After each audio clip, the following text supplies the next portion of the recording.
BRS లో big wicket పడింది. మాజీ స్పీకర్ పోచారం శ్రీనివాస్ రెడ్డి కాంగ్రెస్ పార్టీలో చేరారు.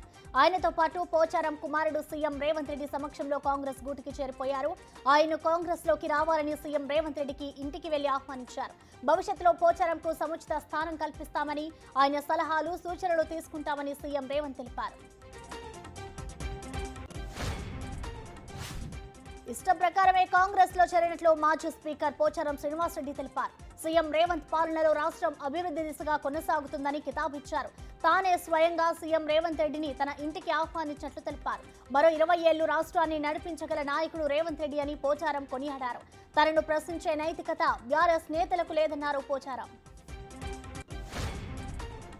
ముఖ్యమంత్రి హోదాలో చంద్రబాబు అసెంబ్లీలో అడుగుపెట్టారు. 2.5 ఏళ్ల క్రితం ఇదే సభలో తాను శపథం చేశారు. తన కుటుంబాన్ని అవమానించిన ఈ సభలో తాను ఉండడని, మళ్లీ వస్తే సీఎం హోదాలోనే గౌరవంగా సభలోకి అడుగు పెడతానని సవాల్ చేశారు.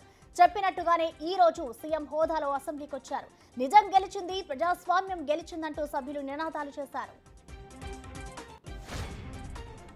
ఏపీలో అసెంబ్లీలో ఎమ్మెల్యేలందరూ ప్రమాణ స్వీకారం చేశారు. తొలుత CM Chandrababu, deputy CM Pawan Kalyan ఎమ్మెల్యేలుగా ప్రమాణం చేశారు. ప్రోటెం స్పీకర్ గోరంట్ల బుచ్చయ్య చౌదరి వారితో ప్రమాణ స్వీకారం చేయించారు.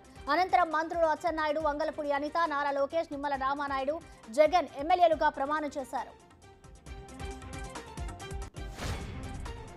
ఏపీ శాసనసభలో ఈ రోజు నూతన ఎమ్మెల్యేల ప్రమాణ స్వీకారోత్సవం సందర్భంగా జగన్మోహన్ రెడ్డికి చేదు అనుభవం ఎదురైంది. ఎమ్మెల్యే జగన్ అసెంబ్లీలోకి ప్రవేశిస్తుండగా టీడీపీ నేతలు కొందరు నినాదాలు చేశారు. అసెంబ్లీ గేటు వద్దకు చేరుకున్న టీడీపీ నేతలు జగన్ ని చూడగానే జగన్ బాయ్ బాయ్ అంటూ పెద్ద ఎత్తున నినాదాలు చేశారు. మరికొందరు జగన్ మామయ్య అంటూ మాస్ ర్యాగింగ్ చేశారు. పోచారం శ్రీనివాస్ రెడ్డి ఇంటి ఎదుట బీఆర్ఎస్ నేతలు ఆందోళనకు దిగారు. ఆయన కాంగ్రెస్ లో చేరడాన్ని నిరసిస్తూ మాజీ ఎంపీ బాల్కా సుమన్, ఇతర నేతలు ఆయన ఇంటి ఎదుట బైఠాయించారు. ఇదే సమయంలో సీఎం రేవంత్ అక్కడే ఉండడంతో అక్కడ ఉద్రిక్తత నెలకొంది. దీంతో ఆందోళనకారులపై కేసు నమోదు చేశారు పోలీసులు. ఢిల్లీ సీఎం అరవింద్ కేజ్రీవాల్ కు షాక్ తగిలింది. నిన్న రౌస్ అవెన్యూ కోర్టు ఇచ్చిన బెయిల్ పై ఢిల్లీ హైకోర్టు స్టే విధించింది. కేజ్రీవాల్ బెయిల్ ను వ్యతిరేకిస్తూ ఈడీ అధికారులు హైకోర్టును ఆశ్రయించారు. ఆ పిటిషన్ పై విచారణ జరిగే వరకు బెయిల్ నిలిపివేసింది హైకోర్టు. అంతర్జాతీయ యోగా దినోత్సవాన్ని అంతటా ఘనంగా ప్రారంభించారు. యోగా డే సందర్భంగా ప్రధాని నరేంద్ర మోదీ శ్రీనగర్లో నిర్వహించిన యోగా కార్యక్రమంలో పాల్గొన్నారు. ప్రతి ఒక్కరూ యోగాను తన దైనందిన జీవితంలో భాగం చేసుకోవాలని మోదీ కోరారు. విదేశాల్లోనూ యోగా చేసే వారి సంఖ్య పెరుగుతుందని ప్రధాని తెలిపారు.